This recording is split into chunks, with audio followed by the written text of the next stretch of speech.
All right, welcome back to another video, tutorial video for quick pitch baseball. In this video, we're going to talk about this sort of special chart that we have for bunting plays.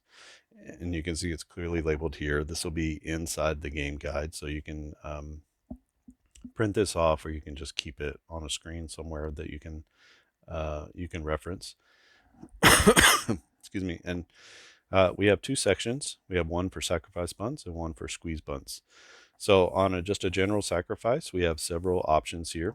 And what you're going to do is declare, I'm going to make a sacrifice bunt with this player. Then you roll your three D10 dice. We have an 872. 872 is going to fall here. And so this says that the bunt was unsuccessful. The first baseman forces out the lead runner. So let's say you're trying to get your runner from first to second base. There's a runner at first base, nobody out. You're trying to move that runner into scoring position in second.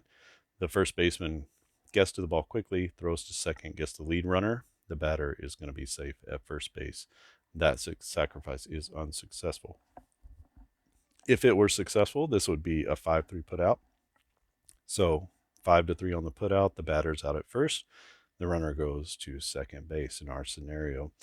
There's some pop-ups in here where there's a pop-up to the pitcher or third baseman or first baseman, and the runners hold in that situation. So the runner at first doesn't go anywhere. Again, an unsuccessful bunt.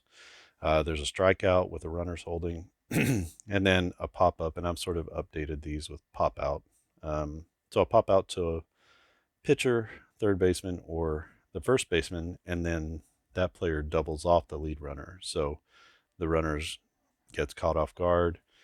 There's a pop-up to the pitcher. He throws it quickly to first, and he gets the runner before he can get back to first base. So there are some different options there. There's a pitcher throwing to first, an option for a catcher to make the play on the successful bunt, and then an option for the first baseman to throw it to the second baseman who's covering first base. So try to think about what are the most obvious situations in a bunt situation, and also give a little bit of variety there.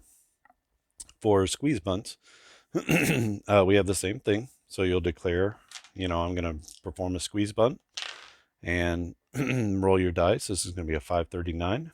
539 is going to be here between 301 and 550. That would be safe at home.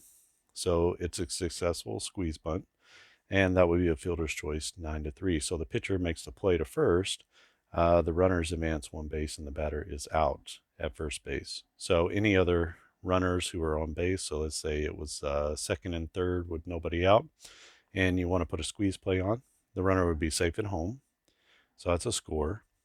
The pitcher makes the throw to first, gets the out, and then the runner at second base would advance to third. So that's, easy peasy. The chart is very easy to understand. There's nothing particularly difficult. It tells you what the out should be recorded as, if there are any instructions about what to do with batters or runners on base. This tells you what all to do. There are several other charts, and we'll go through some of those charts, but many of them work basically the same way as the Bunting Plays chart. So in the next chart, I will go through the infield in chart, because we have some special plays and situations for playing the infield in.